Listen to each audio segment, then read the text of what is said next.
পঞ্চায়েত ভোটের সড়ক প্রচার শেষ বিকাল ৪ ঘটিকায়।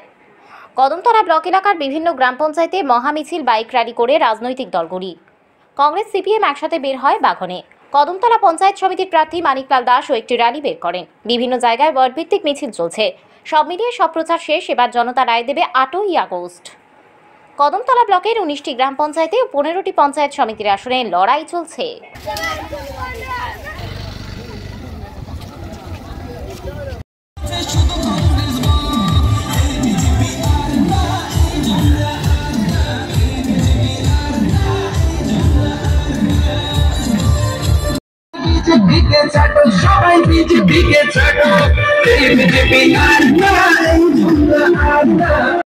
সড়ক প্রচারের শেষ লগ্নে আমরা সর্বত্র বাড়ি বাড়ি প্রচার করেছি। প্রচার করে মানুষ আমাদেরকে যে আশ্বাস দিয়েছেন, আমরা 100% আশাবাদী। অবশ্যই যে দুর্নীতি হয়েছে, মানুষের সঙ্গে যে অমর্যাদা হয়েছে, সেই বিষয় নিয়ে প্রতিবাদে মানুষ আমাদের সঙ্গে সাড়া দিয়েছে। আইওআই গড় নিয়ে দুর্নীতি হয়েছে।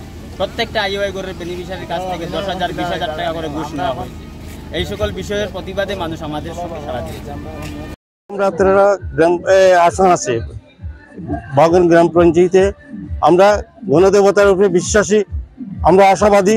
আমরা গণদেবতা আমাদেরকে 100% আমরা পঞ্চায়েতেও আসন গ্রহণ করবেন এবং সমিতিও আমরা জয়লাভ করব।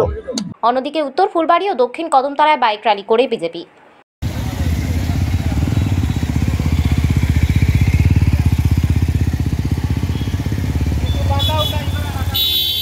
প্রত্যেককে জানাই সালাম, আদাব এবং গৌরব অভিনন্দন।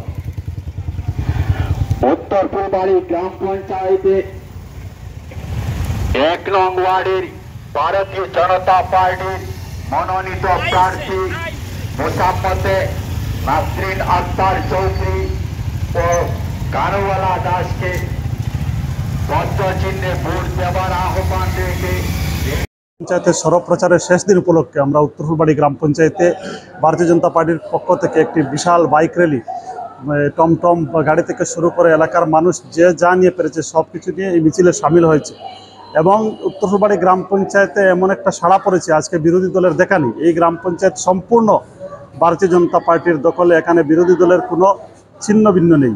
এই গ্রাম পঞ্চায়েত নির্বাচনে এই গ্রামের মানুষের আশীর্বাদে যে 11খানা আসন রয়েছে, প্রত্যেকটি আসনে এবং পঞ্চায়েত সমিতির আসন, জেলা পরিষদের আসনে ভারতীয় জনতা পার্টিকে মানুষ গণহারে ভোট দিয়ে প্রত্যেক প্রার্থীকে বিপুল ভোটে জয়যুক্ত করবে।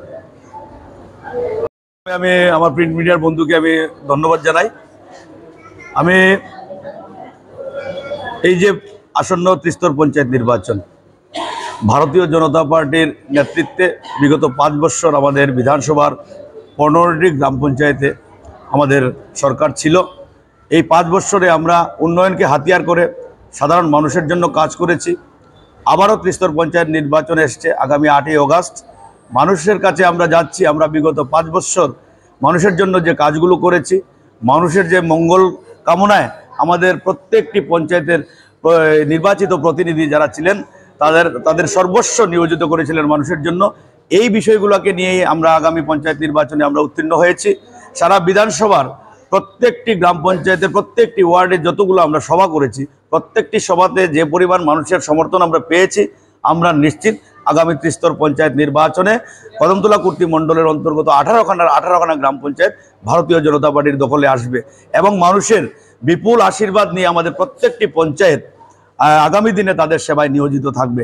এছাড়াও আজকে আমরা উত্তর ফুলবাড়ি এলাকায় যে বিপুল পরিমাণ বাইক, টুকটুক এবং গাড়ি সহযোগে অগণিত সমর্থকদেরকে নিয়ে আজকে উত্তর ফুলবাড়ি এলাকায় যে আমরা একটা র্যালি করেছি, আমাদের আজকে সড়ক প্রচারের শেষ দিন।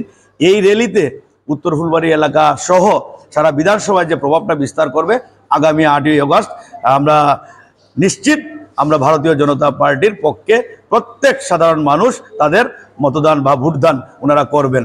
তো এই কথাগুলোই হচ্ছে। আমরা আগামী পঞ্চায়েত নির্বাচন শেষে আমরা মানুষের আশীর্বাদ নিয়ে গোটা কদমতলা কুর্তি মণ্ডলে ভারতীয় জনতা পার্টির নেতৃত্বে প্রত্যেকটি পঞ্চায়েত আমরা গঠন করছি এবং করবই।